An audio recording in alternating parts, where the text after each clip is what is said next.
अस्सलामुअलैकुम, नमस्कार। मैं रहबर सिवारी और आप देख रहे हैं ADTV 72 नेटवर्क। आगामी दिनों में विधानसभा चुनाव 5 राज्यों में हो रहे हैं। दिलचस्प चुनाव उत्तर प्रदेश में होने जा रहा है। उत्तर प्रदेश में सबकी निगाहें हैं क्योंकि केंद्र की जो सत्ता है वो उत्तर प्रदेश के गलियारे से ही होकर गुजरती है। इसलिए सभी चाहते हैं कि देश के सबसे बड़े राज्य उत्तर प्रदेश पर हमारा कब्ज़ा हो जाए। फ़िलहाल मौजूदा समय में भारतीय जनता पार्टी की सरकार है, योगी आदित्यनाथ मुख्यमंत्री हैं।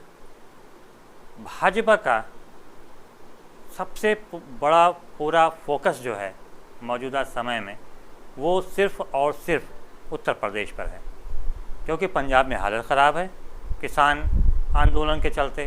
हालांकि ऐसा नहीं कि उत्तर प्रदेश में किसान आंदोलन का असर नहीं है।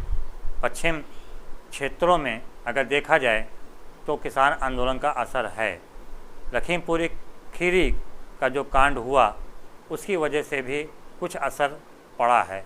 इसके बाद भी भारतीय जनता पार्टी को ये उम्मीद है कि जिस एजेंडे पे वो चल रहे हैं, जो अभी तक जितने भी चुनाव हुए सब में आखिर में आके हिंदुत्व के एजेंडे पर काम किया, उस एजेंडे के ऊपर चलते हुए उनको उम्मीद है कि उनका जो परंपरागत वोट है हिंदूवादी का और जो छवि है, चाहे वो योगी आदित्यनाथ की हो या प्रधानमंत्री नरेंद्र मोदी की हो, जो छवि है वो प्रखर और मजबूत हिंदूवादी नेता के रूप में है। इसलिए उम्मीद पूरी है कि सब संगठित होंगे और संगठित होकर भारतीय जनता पार्टी को वोट करेंगे। ये संभावना है, ये उम्मीद लगाए बैठे हुए हैं। अब आने वाले समय क्या होगा अलग बात है।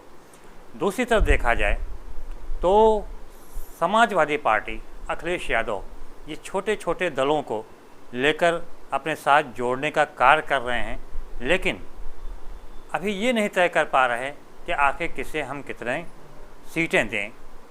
ये आने वाला समय बताएगा। तीसरा मोर्चा जो सबसे दिलचस्प बात है, जो भागीदारी संकल्प मोर्चा के नाम से तैयार किया जा रहा था, प्रसपा के राष्ट्रीय अध्यक्ष शिवपाल यादव, AIIMA के राष्ट्रीय अध्यक्ष असदुद्दीन ओवैसी, भारतीय समाज पार्टी सुहेलदेव के ओम प्रकाश राजभर, आज़ाद समाज पार्टी के चंद्रशेखर आज़ाद, ये चारों अक्सर आपस में मिलते थे और एक संगठन, एक मोर्चा बनाने की पूरी तैयारी थी। इसका झटका लगा था समाजवादी पार्टी को और अखिलेश यादव को एक बार ऐसा लगा कि अगर ये तीसरा मोर्चा बनता है तो आने वाले विधानसभा चुनाव में समाजवादी पार्टी को गहरा तगड़ा झटका लग सकता है। भारतीय जनता पार्टी की बात अभी हम नहीं कर रहे हैं, सिर्फ समाजवादी पार्टी की बात कर रहे हैं। अखिलेश यादव को ऐसा लगा कि अगर ये चारों एकत्र होते हैं तो जाहिर सी बात है इसका असर विधानसभा चुनाव में देखने को मिलेगा, और होता भी, क्योंकि चारों ही अलग अलग तरह के पार्टी के राष्ट्रीय अध्यक्ष हैं और इन चारों का अपना अपना वोट बैंक है। तो जाहिर सी बात है कि जब ये चारों एकत्र होते तो एक अच्छा मजबूत विधानसभा चुनाव में अपनी उपस्थिति दर्ज कराते और फिर जो भी सरकार बनती उसमें किंग मेकर का काम ये चारों करते। अखिलेश यादव इस बात को अच्छे तरीके से इन्होंने समझा और समझने के बाद इन्होंने संपर्क साधा और डोरे डाले ओम प्रकाश राजभर पर, और इन्होंने हारी हुई बाजी को एक बार फिर से जीत लिया और बाजी पलट दिया। जो बाजी भागीदारी संकल्प मोर्चा की तरफ मजबूती के तरफ बढ़ रही थी, और प्रसपा जिसके राष्ट्रीय अध्यक्ष शिवपाल सिंह यादव हैं और वो अक्सर सपा में करीब आने का प्रयास भी काफ़ी समय से वो कर रहे हैं कि समाजवादी पार्टी से उनका गठबंधन हो जाए। इसी वजह से उन्होंने ये भागीदारी संकल्प मोर्चा तीसरा मोर्चा के रूप में बनाया भी। लेकिन जब समाजवादी पार्टी की तरफ उनका रुझान नहीं हो पाया, वो समाजवादी पार्टी ने उनको इंटरेस्ट भी नहीं दिखाया अखिलेश यादव ने, तो उन्होंने ये जो मोर्चा बनाया। अब जबकि समाजवादी पार्टी के अखिलेश यादव ने ओम प्रकाश राजभर से मुलाकात जो हुई बीते दिनों, हालांकि मुलाकात हुई लेकिन उन्होंने कहा शिष्टाचार मुलाकात होगी, लेकिन पूरी संभावना है कि ओम प्रकाश राजभर अब समाजवादी पार्टी के हो लिए हैं। और जैसे कि आप कहा गया कि आगामी दिनों में मऊ में एक महारैली ओम प्रकाश राजभर करने जा रहे हैं, जिसमें अखिलेश यादव भी सम्मिलित हो सकते हैं, सम्मिलित होंगे। अगर ऐसा हो गया तो जाहिर सी बात है अखिलेश यादव ने एक हारी हुई बाजी को जीत लिया और बाजी पूरी बाजी पलट दिया।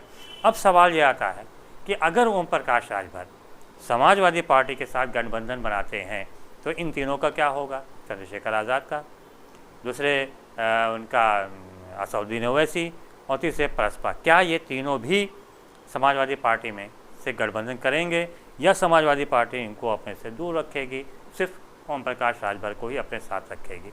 ये तो आने वाला समय ही बताएगा। लेकिन ये ज़रूर है कि ओम प्रकाश राजभर के आ जाने से समाजवादी के गठबंधन में समाजवादी पार्टी एक मजबूत गठबंधन खड़ा कर दिया है और अखिलेश यादव पूरी मजबूती के साथ विधानसभा चुनाव में अपने ताकत दिखाने के लिए तैयार हो चुके हैं। तीसरी तरफ अगर देखा जाए जिसकी निगाह लोगों की कम गई पिछले दिनों, लेकिन लखीमपुर खीरी कांड के बाद से बड़ी तेज़ी के साथ उभर के सामने आई, वो हैं कांग्रेस पार्टी की राष्ट्रीय महासचिव प्रियंका गांधी। जिस मजबूती के साथ वो भारतीय जनता पार्टी, चाहे वो केंद्र सरकार हो चाहे प्रदेश सरकार, दोनों का विरोध कर रही हैं।